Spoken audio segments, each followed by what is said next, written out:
মার্কিন আদালতে আদানি গ্রুপের অনৈতিকতা প্রমাণিত হওয়ায় বাংলাদেশের সাথে ভারতীয় এই শীর্ষ ব্যবসায়ী প্রতিষ্ঠানের অসম বিদ্যুৎ চুক্তি পর্যালোচনা সহজ হবে, এমনটা জানিয়ে বিশেষজ্ঞরা বলছেন আদানির চুক্তি পর্যালোচনার এখনই উপযুক্ত সময়।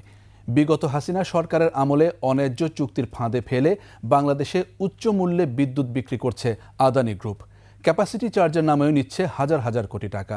এদিকে বিশ্বজুড়েই চাপের মুখে আদানি গ্রুপ। সঞ্জয় অধিকারের রিপোর্ট।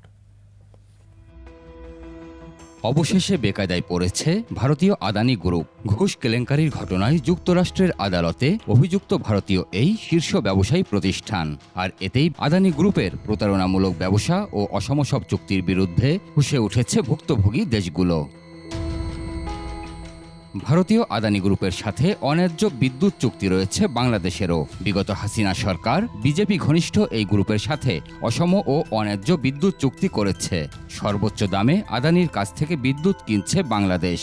পাশাপাশি চুক্তির দুর্বলতায় বিতর্কিত আদানি গ্রুপকে ক্যাপাসিটি চার্জ হিসেবে পরিশোধ করতে হচ্ছে হাজার হাজার কোটি টাকা। এতে করে চাপে পড়েছে বাংলাদেশের রিজার্ভ। বিদ্যুৎগুলো কেনাও হয়েছে বাজার মূল্যের চেয়ে বেশি দামে, ফলে তার জন্য সরকারের আরও বাড়তি ব্যয় দাঁড়িয়েছে। এই মুহূর্তে বৈদেশিক মুদ্রা রিজার্ভের যে টান, ওই পরিমাণ রিজার্ভ ব্যবহার করার মতো সামর্থ্য আমাদের নেই। এদিকে সৌর বিদ্যুতের কাজ পেতে ভারতীয় কর্মকর্তাদের $250 মিলিয়ন ঘুষ দেওয়ার ঘটনায় গৌতম আদানির বিরুদ্ধে সম্প্রতি গ্রেপ্তারি পরোয়ানা জারি করে নিউ ইয়র্কের আদালত। এ ঘটনা এমন সময়ে ঘটল যখন বাংলাদেশের উচ্চ আদালত থেকেও আদানি গ্রুপের সঙ্গে করা 1600 মেগাওয়াট বিদ্যুৎ সরবরাহ চুক্তি নিয়ে তদন্তের নির্দেশ আসে।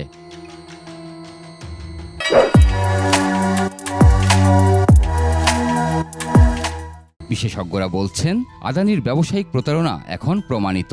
বাংলাদেশের বিদ্যুৎ চুক্তি পর্যালোচনার এখনই সময়। যুক্তরাষ্ট্র যে এই পদক্ষেপটা নিয়েছে এটা আমাদের জন্য গুরুত্বপূর্ণ। কারণ হচ্ছে যে এইটা দেখা যায়, প্রমাণ করে যে ওনাদের কোম্পানির একটা দুর্নাম আছে, আর ওনারা এরকম জিনিসে ইনভলভড হয়, করাপশন কাইন্ড অফ থিং। এদিকে গৌতম আদানি যুক্তরাষ্ট্রে অভিযুক্ত হওয়ার পর গ্রুপটির সঙ্গে $250 কোটি মার্কিন চুক্তি বাতিলের ঘোষণা দিয়েছে কেনিয়া। দেশটির প্রেসিডেন্ট উইলিয়াম রুটো বৃহস্পতিবার পার্লামেন্টে আদানি গোষ্ঠীর সঙ্গে হওয়া দুটি চুক্তি বাতিলের ঘোষণা দেন।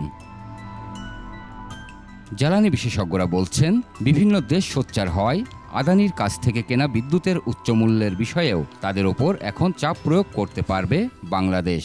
তাদের এগেনস্টে যে কোর্ট অর্ডার হয়েছে, আমরা কিছু সুযোগ সুবিধা আদায় করা উচিত, আমাদের কন্ট্রাক্টটা যেন শুধরানো যায়। তবে চুক্তি বাতিল না করে পুনর্মূল্যায়নের মাধ্যমে বাংলাদেশের হিস্যা বুঝে নেওয়ার পরামর্শ তার।